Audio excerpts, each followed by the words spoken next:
አማራ አማራ ሸዋ ወሎ ጎንደር ጎጃም አንድ አማራ አንድ ኢትዮጵያ። ወልቃይት በራሳሽ ቀኝ ትርሳኝ። ነሐሴ 2008 ዓመተ ምህረት ባህር ዳር ኢትዮጵያ።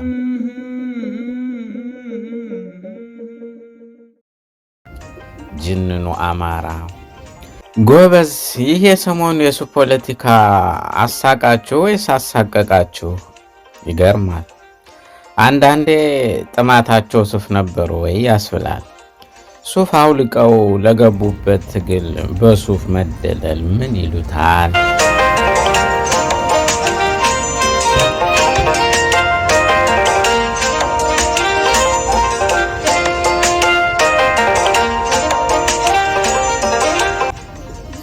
የወልቃይት አዳኝ ፋኖ ነው፣ አትጠራጠሩ።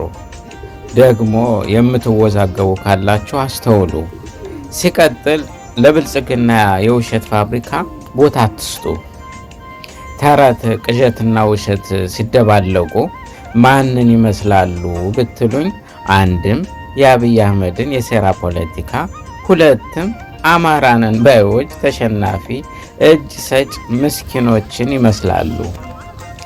አብይ አህመድ የጻፈልህን መስመሩ ሳይዛነፍ ነጥቡ ሳይዛባ በቅደም ተከተሉ ብትችል ሸምድድ ባትችል ደግሞ አንብብ ተብሎ የተሰጠውን ያነበበው የአማራ አፈንጋጭ የሚደጋግሙት አንድ ነገር አለ።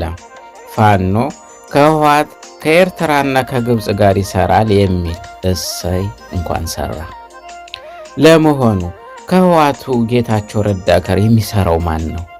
ጌታቸው ረዳ ለትግራይ ጥቅም ስል የአብይን አይደለም እጅ ጫማ ብልስ አይገደኝም ያለው ለጽድቅ ከመሰለ ተመርመር። በአንድ ወቅት ጌታቸው ረዳ ደብረ ጽዮንን በምሬት ወቅሶት ነበር።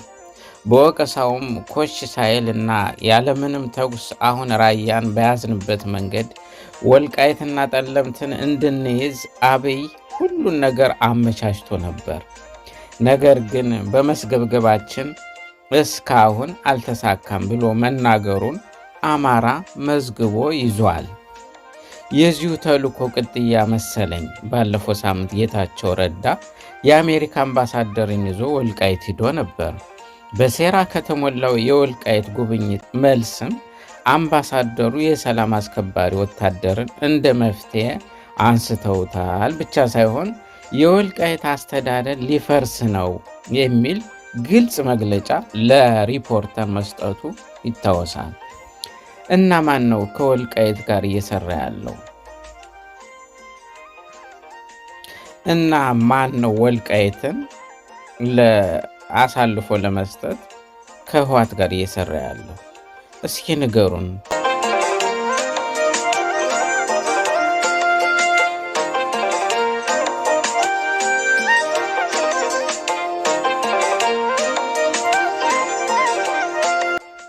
ሌላው እነዚህ እጅ ሰጠን፣ ባርነትን መረጠን፣ ደከመን፣ አመመን፣ ተገፋን፣ በፋኖ ስልጣን አጣን ብለው የኮበለሉ የቀድሞ ፋኖ ያሁኑ ሚኒሻዎች እንደ ምርቃትና እንደ ማነቃቂያ ደግሞ አሰብ ርስታችንን እናስመልሳለን ብላችሁ ተናገሩ ስለተባሉ ይህን ይደጋግሙታል።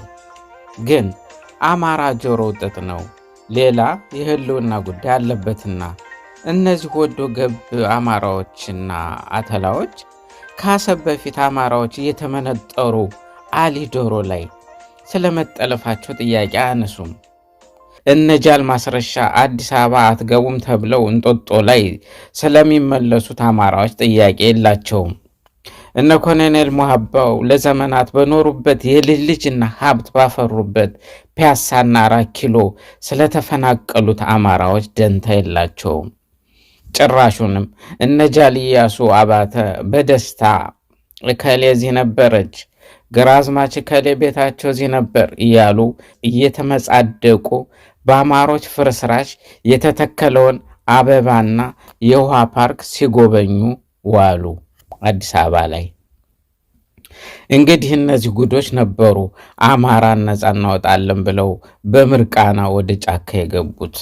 እነዚህ ጉዶች አይደሉም አማራን ነፃ ሊያወጡ፣ ለራሳቸው ነፃነትን የማወቁ ባርነትን ከአብንና ከባዕዴን የወረሱ የአማራ ሕዝብ ታሪካዊ ጠባሳዎችና መርገምቶች ናቸው።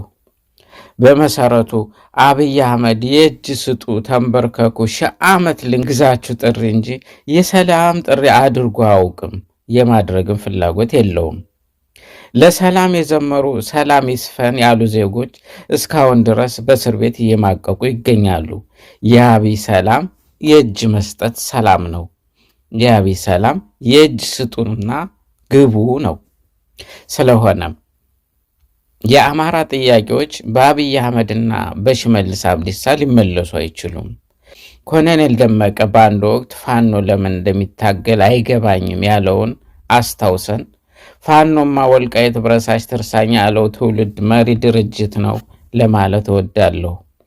እንግዲህ ደመቀ ዘውዱን መከላከያ ነው ወይስ ፋኖ ነው የሚደርስለት የሚለውን በቅርቡ የምናየው ይሆናል።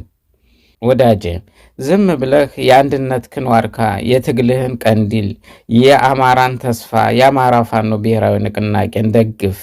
ያኔ ድልህ በቅርብ፣ ነፃነትህ በእጅህ ይሆናል።